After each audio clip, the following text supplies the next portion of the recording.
You're listening to The Art of Imperfect Adulting. I'm your host, Amy Stone. Here, I share stories from real people navigating the adventure that I call adulting. Are you ready? Me too. Let's do this. Well, hello, friends. In this episode, I'm going to introduce you to Suzanne Jabour. Suzanne describes herself as a grieving mom. She's experienced what a lot of parents might describe as their worst nightmare, which is the death of a child. So when I was naming this program, the show, The Art of Imperfect Adulting, and beginning to talk to people about it, I actually got a lot of pushback about choosing to use the word adult. And people would come to me and they would say, well, do you actually mean parent? Shouldn't you just say parent? And I would actually answer, I would say no, because I don't actually just mean parent. Being a parent and being a step parent, those happen to be a big part of my adulting experience, but it's not the only thing. I was an adult before I was a step parent. I was an adult before I was a parent.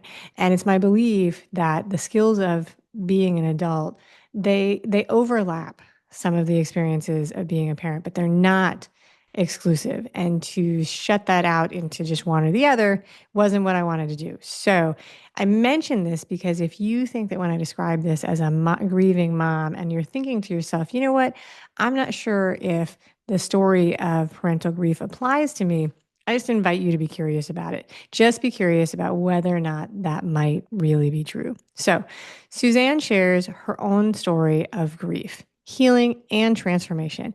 And while the meat of our conversation is about exploring what it means to face grief head on, we also find ourselves chatting about walking in nature.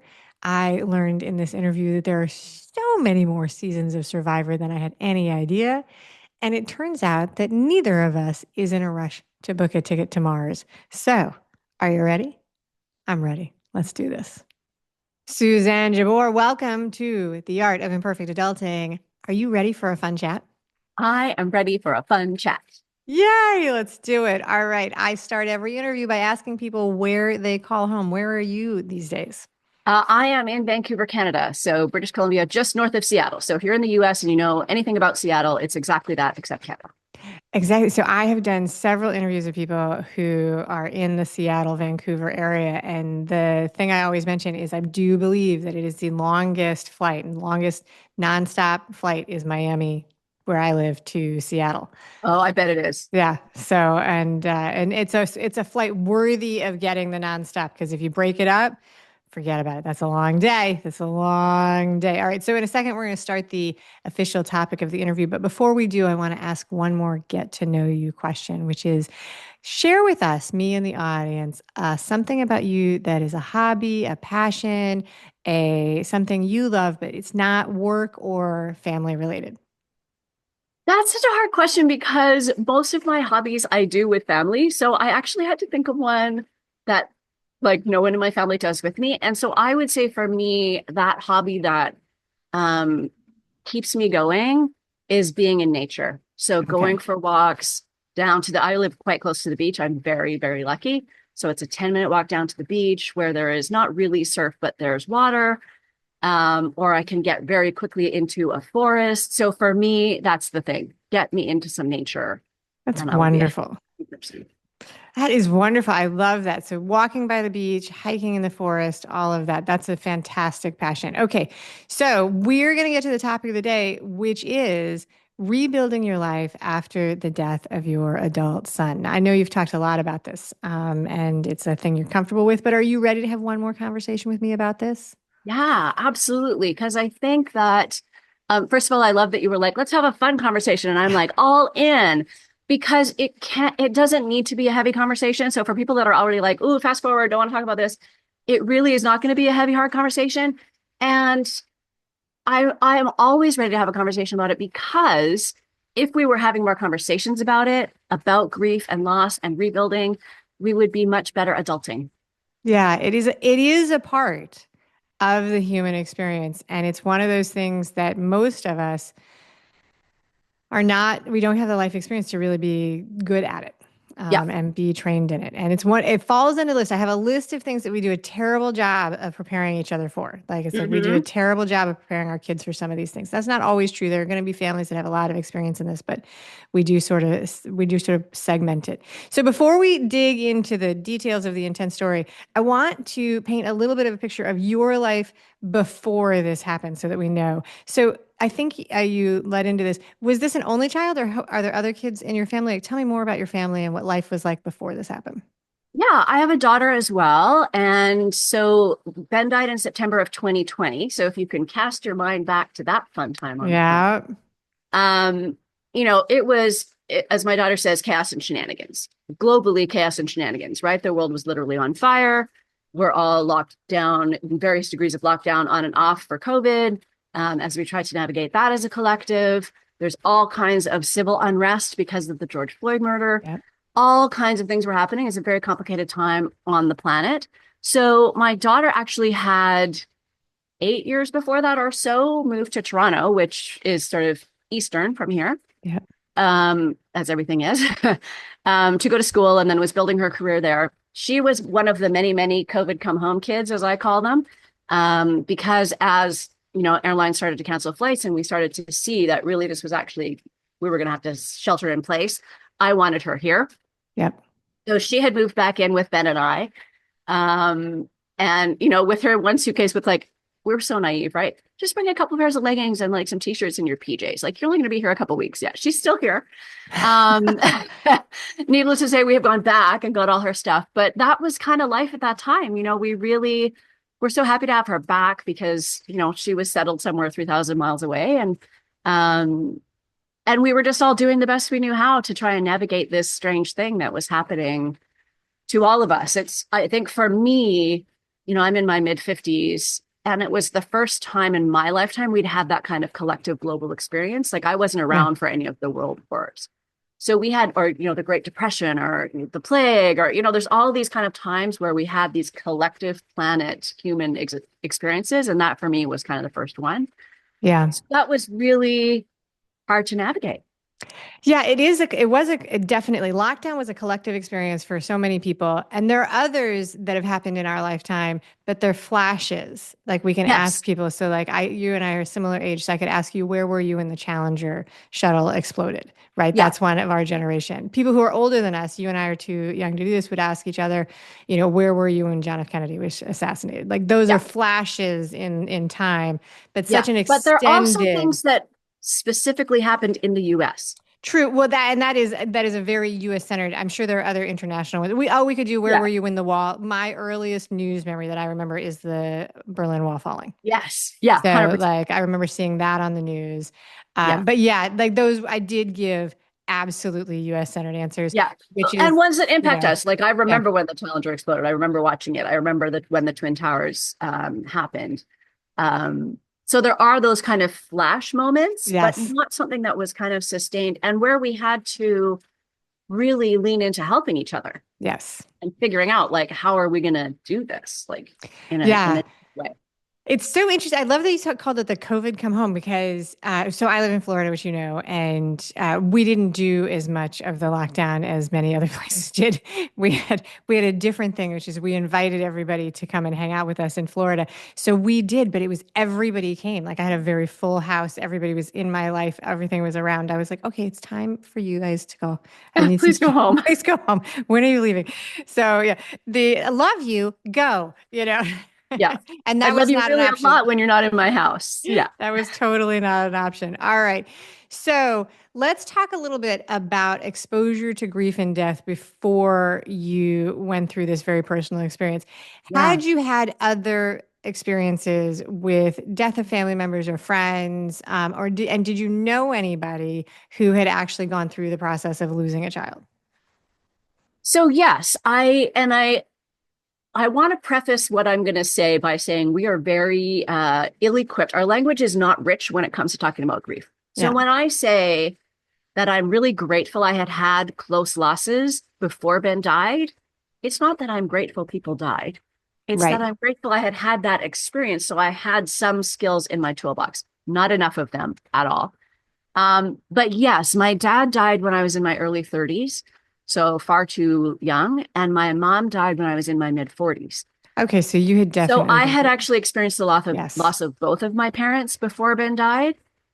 And yet I was wholly unprepared for the death of a child. There's Yeah. something about that out of order death that is next level. And I think also because Ben still lived with me, he was still very, I think it's similar with spouses. I see a lot of parallels with people who've lost spouses.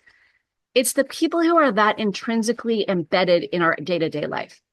Okay, yeah. Yeah, I see that. So you're Yeah. losing like the person you come home and debrief with. You're losing the person who, is in your way, that leaves their stuff in the kitchen, that makes a mess in the bathroom. Yes. But also like the person who took out the garbage, the person who did some of the groceries. Like it's those intrinsic, like embedded things that I also think makes the loss different. I can absolutely see that. So I have not experienced the loss of a child but I did. My dad died when I was in my mid 30s. So that's the closest person. And the reason I asked about your experience was that when I went through that, I had an impression as I was navigating it that I did not know anybody who had gone through a similar experience. It Yes. it turned Yeah. out actually that that was wrong. Like it was that I knew tons of people who had experienced it because it is a human experience. I just was looking in the wrong places. But that was my experience. And the things that were so interruptory, which is not a word, but Mhm. all of the patterns and all of the habits, like the regular conversations and the holidays and the reminders. And if you are living with somebody, that would be almost every moment of every day.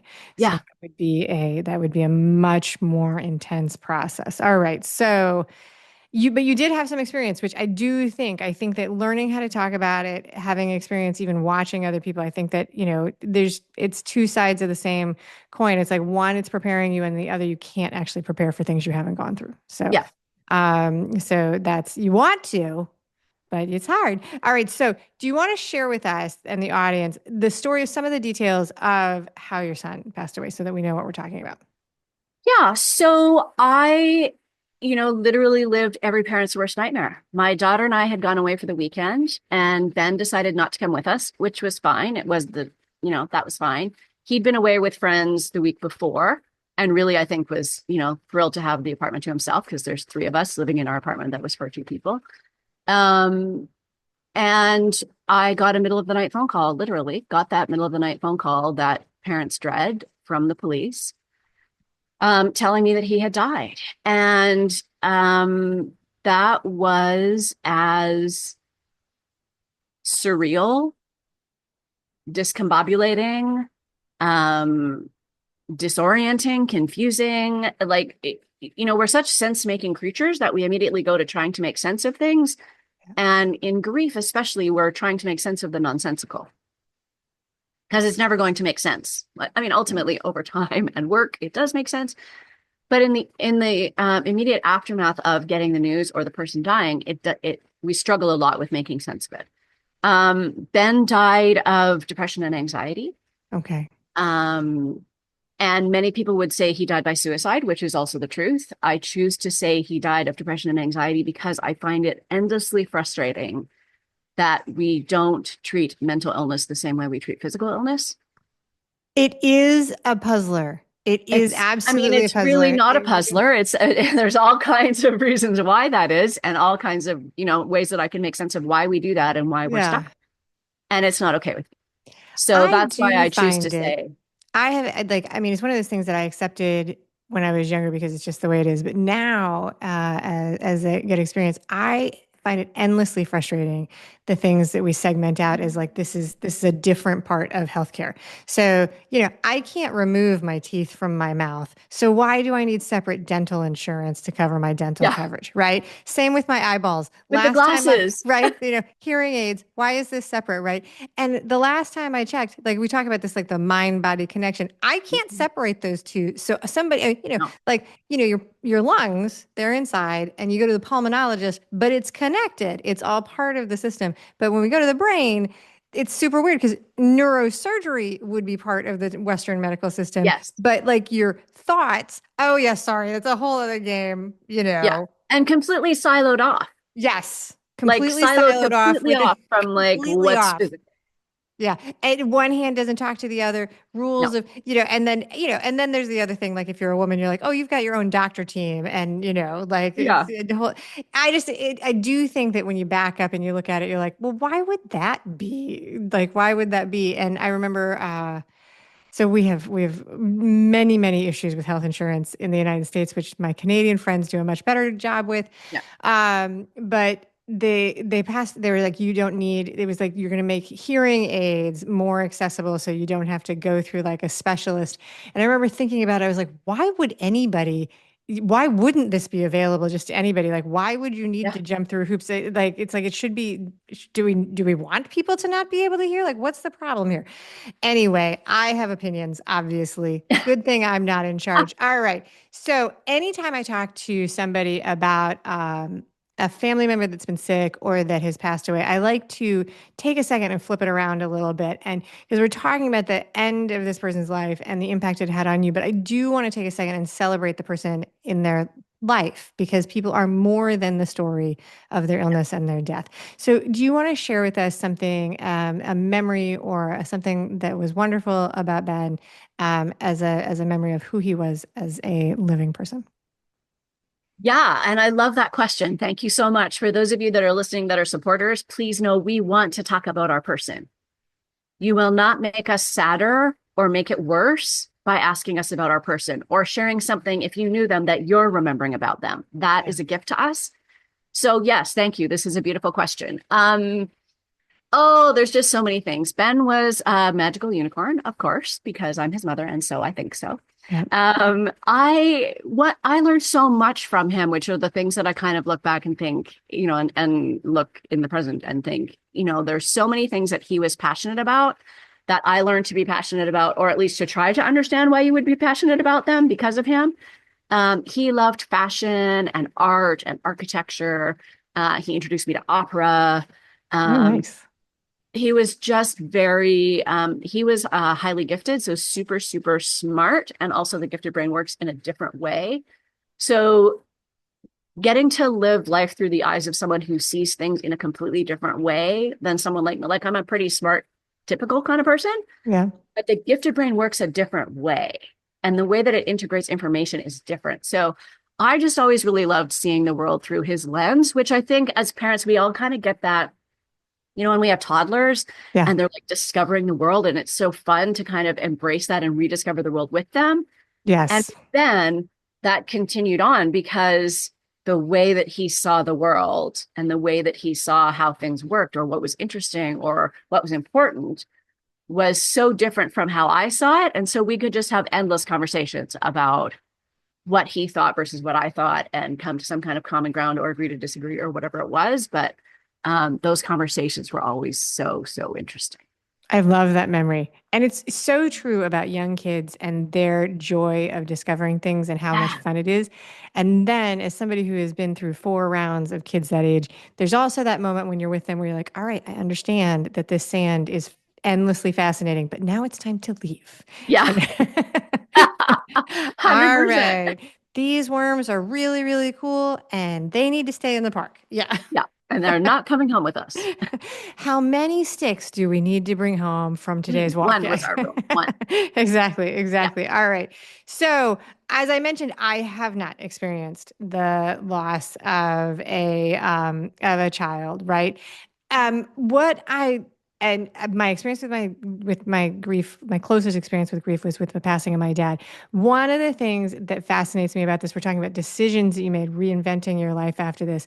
The 12 to 18 months after my dad passed away was so overwhelming and so much pressure, just the physical grief and all of the emotional things.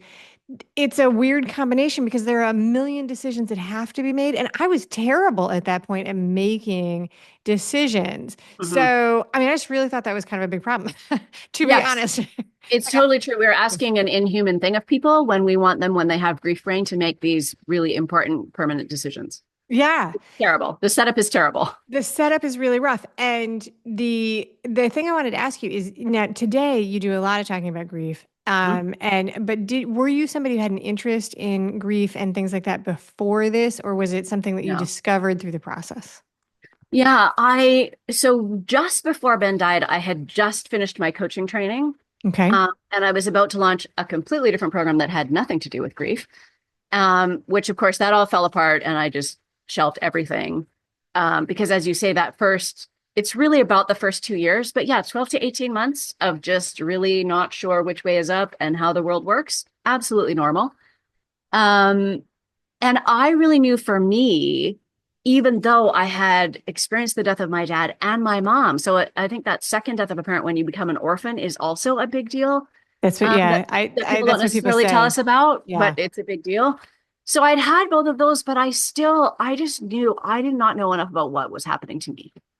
It I didn't is, yeah. understand it well enough. I didn't know which symptoms were normal. And I talk about this in my TEDx talk. It's like that sense of like, why didn't anyone tell me this was coming? Like, Yes. why aren't we having this conversation? And even the other day, I was talking with a client and saying, there's a physical pain, like Yeah. your whole body hurts, your muscles are weak, like even your teeth hurt. And Yeah. he was like, wait, that's exactly me. I'm like, Yeah. yeah, because that's normal, but Yeah. nobody tells you about it. So Yeah. it really was that sense of like, is what's happening to me normal? And getting some comfort from knowing that it was doesn't make it go away, but it makes it less scary. It makes it, you're not losing your mind. Yeah, because I Right. really, for Because a I time, really, yeah, I was scared what was happening to my brain. yeah, no, I it's was very really scared. similar, like not different experience, but I called a therapist for advice on how to talk to my kids Yeah. about it because I had no idea what I was doing. And that person asked me, they said, "How are you?" And I just said, "Yeah, I really think I might be going crazy. Like I might be losing my Yeah. mind." And they were like, "Tell me about it." And then they're like, "No, this is grief. This is Yeah. grief." And it was an enormous weight off my chest because just like you Yeah. said, it was the very first time that I had ever actually experienced that an emotion could be so strong that it would be physically painful. Yes. Yeah. Yeah. And that your brain just does not work. It's like your Right. brain is all of a sudden made of mashed potatoes, Yeah. flavorless, smooth, nothing, like just Oh, nothing. just nothing. Um, Yeah. and I also was really clear in knowing that the person who I was before that phone call no longer existed. You really did. I mean, this is a situation that is so famously scary Yeah. and emotional that it shows up in movies. Like Yeah. they cinematize it because the drama is right there. You live through the thing that is the experience that most of us will not go through Yeah. and we fear, Yeah. we were talking about our phones being on do not disturb before we started this interview. And I shared how my kids are the only time my phone rings is when the kids call. And my heart pounds because I am Yeah. afraid of not even this, but a car accident, Yeah. which I have a million, we have been through that. Like, like Yeah. we have the fender bender, like, it's like, that Yeah. part. But, yeah, no, I am And the flip side deeply, of it for me is my phone is not on do not disturb even overnight yeah, no, I can, because yeah. if they need to phone me, my phone needs to ring. Oh, yeah, no, I can Right. definitely So see that. it's so interesting. Yeah. And I talk to people all the time who are like, oh, how can you have your phone on in the nighttime? And I'm like, because I've received a middle of the night phone call that I would not have wanted to miss. Yes. Right. No, So 100%. I it's can it's see it. so interesting how our experiences really shape even our relationship with technology. 100%. Yeah. No, it's definitely there. And my experience with grief was that I made the phone call. Like, so Yes. my dad didn't call me back, so I had to call and inquire. So I didn't get the call. I made the call. Yeah. But getting the call and having that be on the other end, I can see how that would absolutely be a fork in the road of the future. Yeah. And I think because I had that knowing, that meant I had to start to make decisions, little tiny ones, because I also knew my brain didn't work very well, Yeah. about who I was going to be now. Like, who was Oh, I going yeah. to be next? What was important to me? And I had such a strong, and I've tried to get AI to help me make the picture, and I can't get it right. But in my head, I had such a strong image of me standing with my arms full of like those big, huge 3D puzzle pieces, like on Survivor, Yeah. and a whole bunch of other puzzle pieces on the ground around me. And that was me. Like I now was in these little pieces. And I had to decide which ones to pick up and take with me. Yes. Okay. Yeah, I And see my it. arms are already full, and I can see parts of like who I am and what was important to me and what I mattered. And like it's all on the ground, and my arms are already full. Right. And I knew I needed to take baby steps and keep moving. Like there was still a life here to be lived that was mine, and that I wanted to honor Ben and honor my daughter, and I wanted to be able to help her figure out like what does life look like. So it really was absolutely one. And I don't know that there's any way it couldn't be one of those fork in the road moments. I'm very, very grateful that I already had done so much work on myself, and I already really lived from that place of possibility, from that place of curiosity. Because if I hadn't had that as my North Star, I don't know how it would have gone.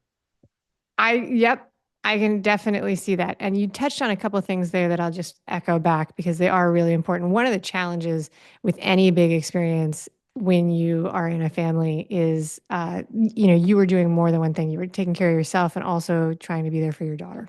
Yeah. And that's a layer of complexity that makes things harder. It also can be an escape route. You'll see people like dive into caring for other people and not themselves, right? Yeah. And you talk about that you had a pretty good sense of your own identity and your North Star, right? Which I think is key because when big things happen and you are searching, it's another level of destabilization, Yeah. right? Like so your connections to who you think you are things that we can ignore. And when stuff goes wrong, if they're not there, it's harder to find our way back. Yeah. Yeah. 100%. Yeah. 100%. And I got a download, whatever, however people think they have these ideas. I just call it a download very early on, that the path for me was to be conscious and curious. Okay. Yeah. So conscious was about allowing all of the emotions to be okay, to be acceptable, even the ones from the bad negative list, the ones that were overwhelming, the ones that were all tangled, like that just had to all be okay. The stuffing that we do so well, especially in North America and Western culture, was not going to work. That was not going to be survivable. So allowing all of the emotions to flow and overwhelm and do what they needed to do. And the curiosity was really about, what, in the very earliest days, it's about what has to get done today. Right. No, it's And that's it. Like overwhelming. Yeah. our rule was one hard thing, and then the rest of the day, the to-do list was to breathe. Okay. And That's that was good. literally the list. One hard thing. So do I need to cancel an account? Do I need to notify somebody? One of those things, and then breathe. That was it. That's how we managed our to-do list. And the curiosity also at the very beginning literally was around physical things. Like when you're crying so hard that you can only gasp for breath, how do you oxygenate your body? Like you Yeah. can't do that for a long period of time because that doesn't feel survivable. So, and I was all literally about survival. It was like, how do I survive? So it really was that sense of, okay, somebody knows. Somehow I will find the answer. I will figure it out. And I did. I listened to this amazing podcast where they would talk specifically about when you're sobbing so hard, what you do. I was like, oh, I 100% need that. And I There just you did go. over and over to close that stress cycle. Cause I was also really knew that my body was, and my mind and my, the whole mind, body, spirit connection was every level was an overwhelm. Yeah. And for that to not become malignant, I had to tend it very carefully. I think that means you're more aware than I think you could have numbed it out and ignored it. I think that was a Yeah. choice there. And I think there's healthy numbing. Hmm. Watched all 42 seasons of Survivor. There are 42 seasons of Survivor. I know that's a I mean, I weird think there's thing for me to. 47 now, but at the time there was 42, and I could not be in the house when it was quiet. So when my daughter went back to work, she was working in person and I was still working from home, and I couldn't stand the house to be quiet. So I was like, well, what can I put on that requires no mental capacity that can just play in the background? And, thanks to the wonders of technology, you can sign up for a streaming service that has every season of anything you want. And that's what streamed for however long that took me 2 months, That I is think, that is 3 months. outrageous. I know that's a strange thing for me to grab onto and what you said that there are 42 seasons of Survivor, but that just seems like so many seasons. I think there's more than that now, but at the I time it believe was it. like I 42 or believe it. something like That's that. what a long for that's a lot of TV, but I do get that. I think that that's an easy thing for people to understand what you would be uncomfortable with the quiet and that it would Yeah. be comforting to be entertained with something that didn't require. I think that many of us have been through that part of Yeah. stress management, even in smaller things. Okay, Yeah. so we're talking about rebuilding your life after this. Let's talk a little bit about what that means. Like, what did you feel like needed to be rebuilt? I mean, really everything. And it was really interesting in that I I rebuilt relationships. Like relationships completely transformed. My focus on, what's important in the world and how I want to be, how much I'm prepared to overgive. I'm a recovering people pleaser. Sure. That all went by the wayside, like in a way that I think was shocking to a lot of people because I had no capacity to do that anymore. I mean, it's almost 5 years now since Ben died. I have very limited capacity for like bullshit and complaining and gossip and whining. Like, and I think what happens for us when something truly catastrophic happens, our capacity to relate with people for whom catastrophic is, they Yes. didn't have the kind of milk I wanted at the store today, is severely limited. Yeah. Like, So it's yeah. just, and it would take everything I had. And I do still sometimes say, in the kindest way I can think of, if that's the worst thing that happens to you today, it's a pretty good day. Yeah. No, that's Like your perspective really shifts. And my focus on what I wanted to be doing out in the world shifted. The programs that I had designed and was launching as Ben died, I don't know, they might come back at some point because they're still important. But it became so obviously clear to me that as a collective, we didn't know enough about grief and we didn't know how to support people and we didn't know what was happening to us if we were the griever. And as someone who, I mean, I've been public speaking since I was in elementary school, like speaking was not hard for me. Writing is not hard for me. So if I could be a voice for people who don't feel comfortable talking about it, so they could say to a friend, hey, you want to understand what's happening to me? Go listen to this podcast. This woman talks about it. Right. yeah.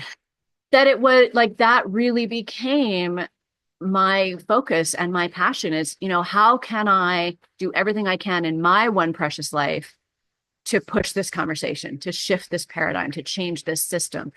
Because it's systemic. Our lack of knowledge, our gap in care, our misunderstanding of how to reach out and support people is for most of us. And Yeah. even as someone who lives and breathes this 24/7, I still am like, oh, okay, I need to say something. I need to offer something. And you still have to kind of really slow down and think about what's right in this circumstance, what's right with this person. It's different every time. For me as an individual griever, it's different every time. My grief for my dad was different than the grief for my mom, is different than my grief for Ben. And there are about 10 symptoms you probably will have at some point. And there really, I believe, is a way we can flip how we talk to people and how we make offers that makes all the difference. That So makes that's sense. really become my drive. That makes sense. And it is interesting because when I was writing this and thinking about the questions that I was going to ask you, and I have the experiences with grief that I've had, which are, limited. Grandparents, my father's, pets, a few Yeah. friends, like things like that, but they are limited. And it definitely was front of mind for me that it is completely different than the experience you've gone through. Yeah. And that not necessarily helpful or productive for me to make them seem like they're equivalent, and I know that they're not. And yet it's a space making, like once you've experienced a catastrophic loss, I think that it makes it easier for us to give space to other people Mhm. who we can see are going through that, which lines up with what you were saying. It's like you don't know what catastrophe is until you've done it. Yeah. And anybody who's ever worked in an emergency type situation where you're walking somebody through that triage, it's like, listen, is this important? Yeah. Is it urgent?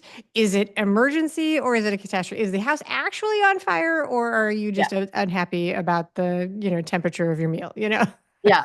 And I think we do that with our kids. I mean, I remember with my kids, we had a sort of structure that we would go through. I would be like, okay, so are you going to care about that in 5 hours? Yes. Yeah. Are you going to care about it in 5 days?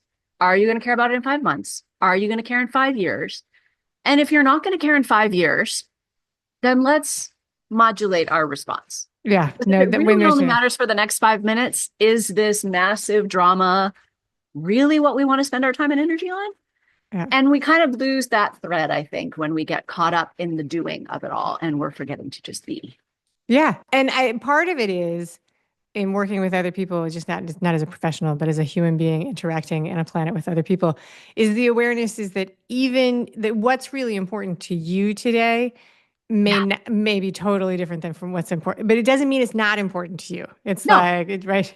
So yeah, and everybody I know who's got enough life experience to have experienced some pretty hard stuff, they do have their own version of what you were talking about, which is like, I'm no longer willing to be frustrated by the following things. Like I'm just not going to be pissed off about traffic. I'm just not going to be annoyed at the line at the grocery store.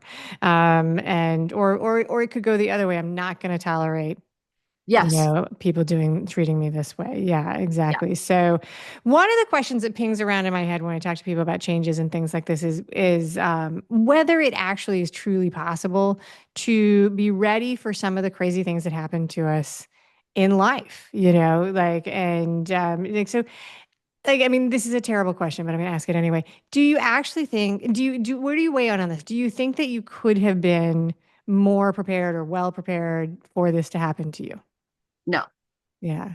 Yeah, that's my I think I think the way that we prepare is to be living in such a way that our foundation is strong and we know how to re-regulate our system when it gets dysregulated.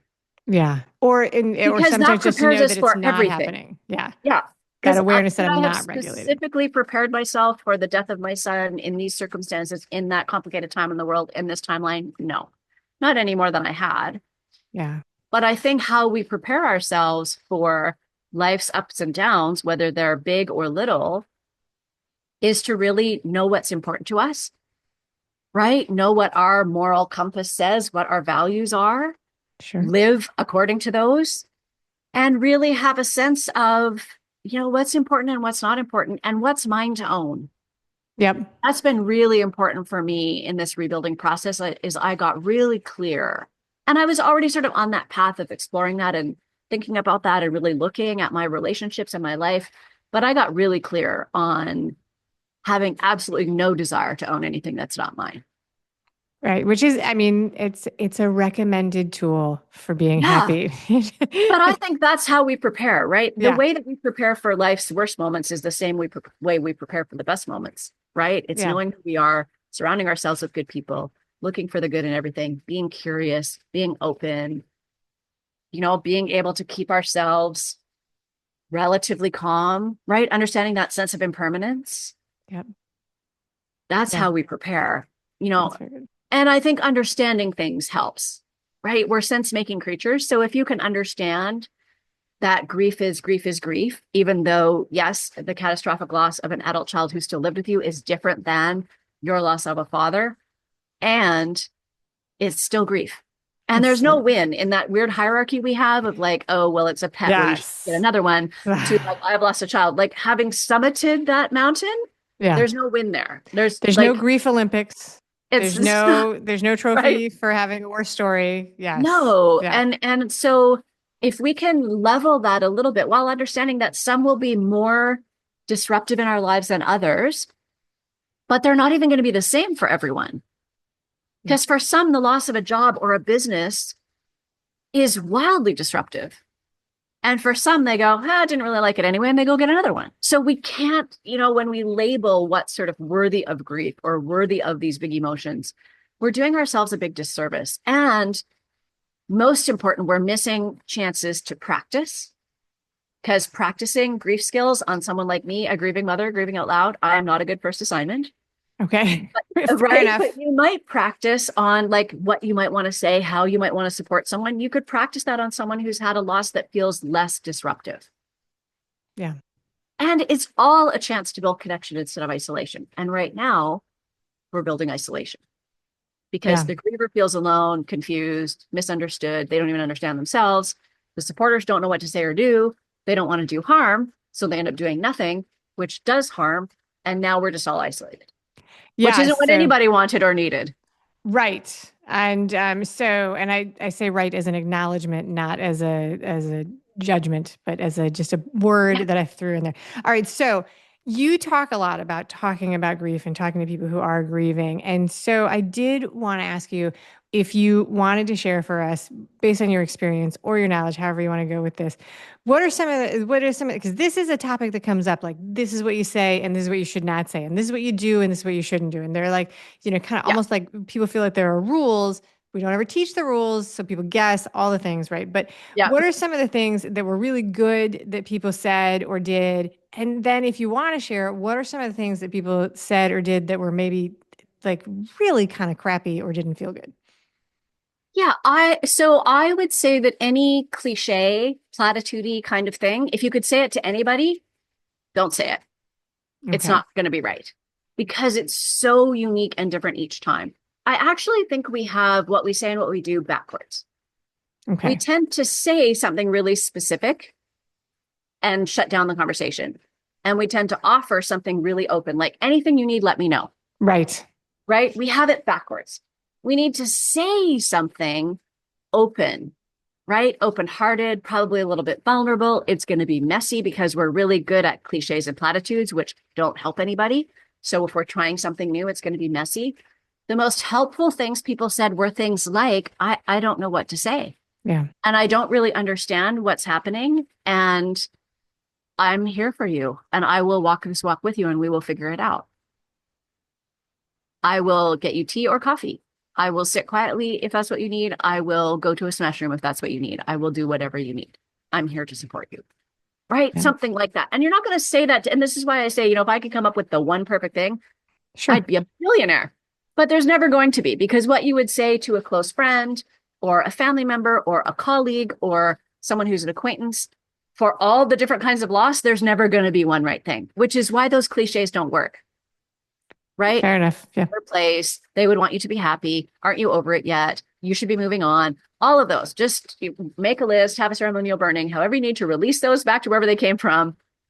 No more. They're actually actively harmful because the subtext of most of them is, I am not comfortable with your grief. That's right. I don't want to, I'm going to say this and it ends the conversation. And Yeah. I'm not, And well, then can we yes, talk it about something feels else? very dismissive. Yeah. It's It's not what people very, mean, but it feels very dismissive. yeah. And the other thing weirdly that doesn't help is inserting your grief into the conversation. Which I So felt yes, like I was doing earlier when I was adding my conversation about your dad, my dad into this. I was like, wait a okay, second. Like, but I I want did to feel talk like I about was that doing that. because there's ways to do it that are really helpful and healthy, and there's ways to do it that aren't. Yeah. So here's a perfect example. I was talking to someone recently about another loss that I had experienced, and they had phoned me to share their condolences and check up and see how I was doing. That conversation is supposed to be about me. Yeah. So when you add to that conversation, oh, this terrible thing happened at work and we're all really upset about it, you have dismissed what happened to me, Yeah. right? So Yes. that's not helpful. Or when you want to say, oh, yeah, well, I had a loss too. Okay, also not helpful. When you're having a conversation like you and I did, where you're saying, oh, yeah, I had this loss too. And that's so interesting. I also had this 12 to 18 months of like my brain just didn't work right.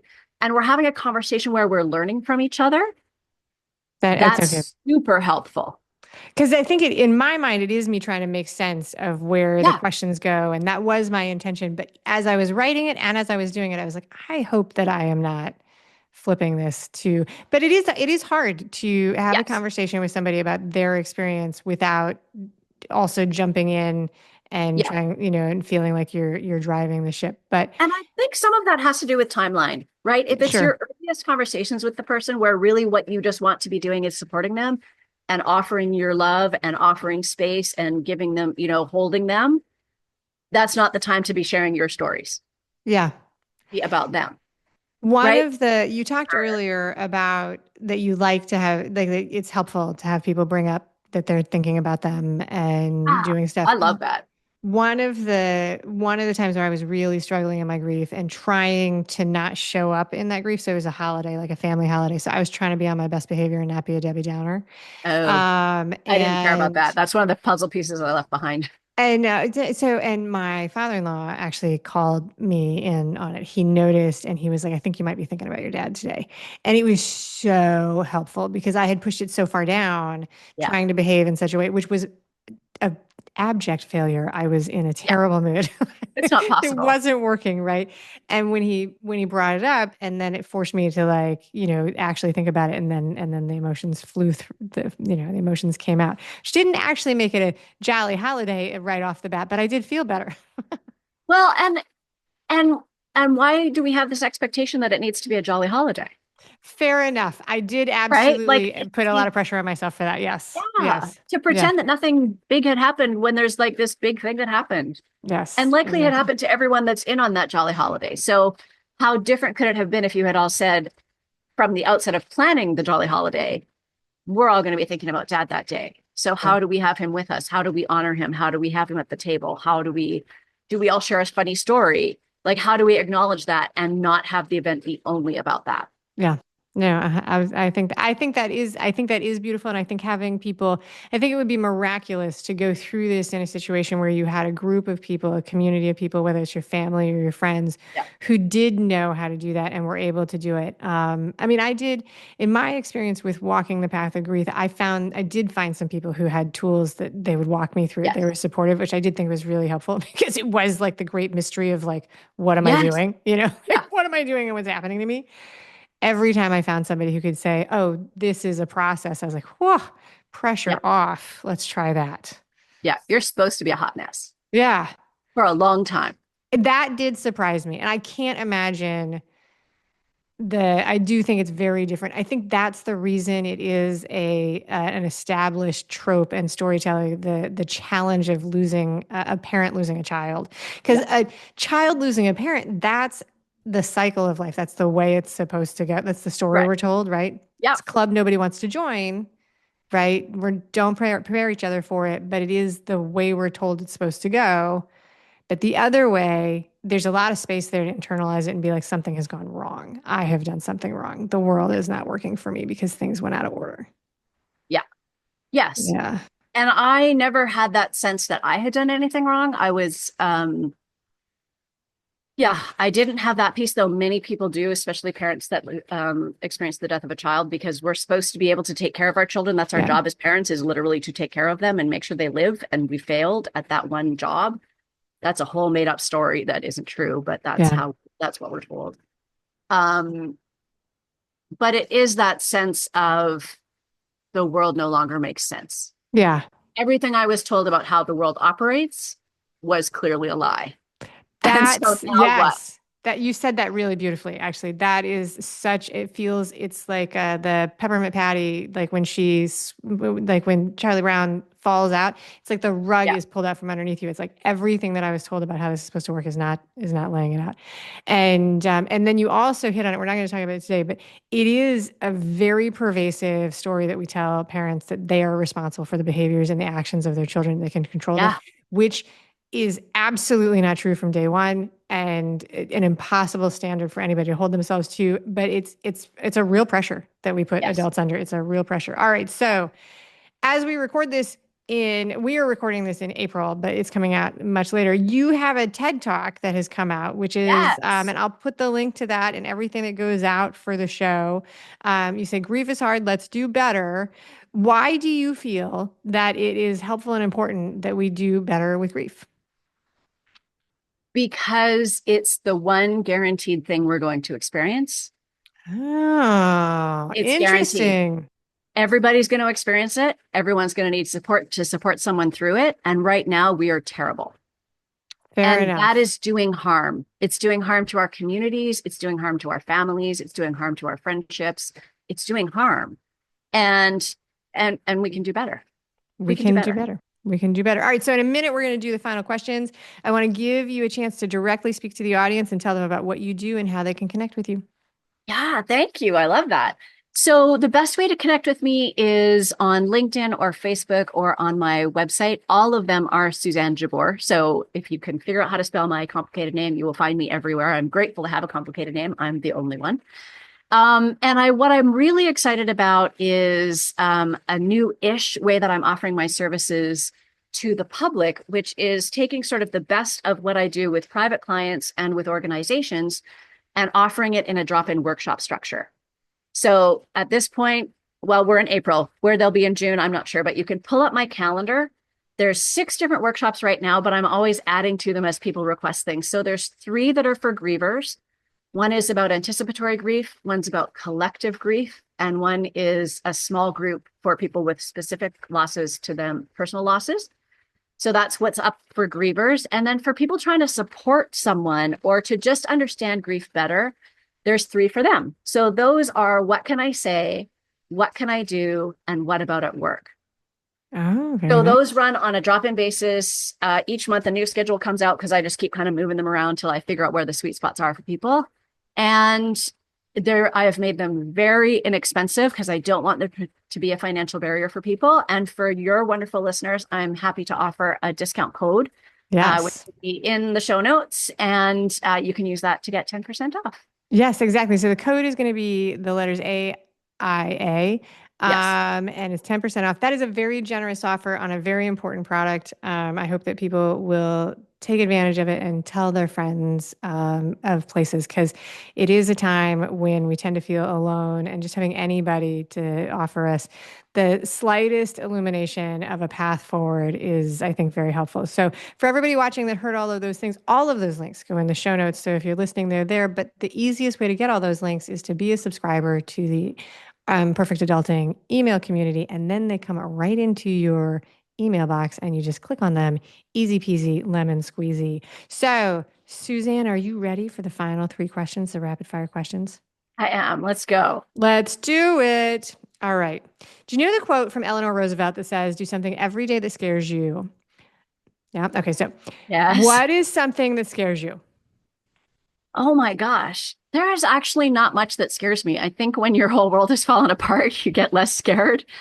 I am still a little bit scared of like extreme height related adventure-y things. So one of the things I want to do is like skydive.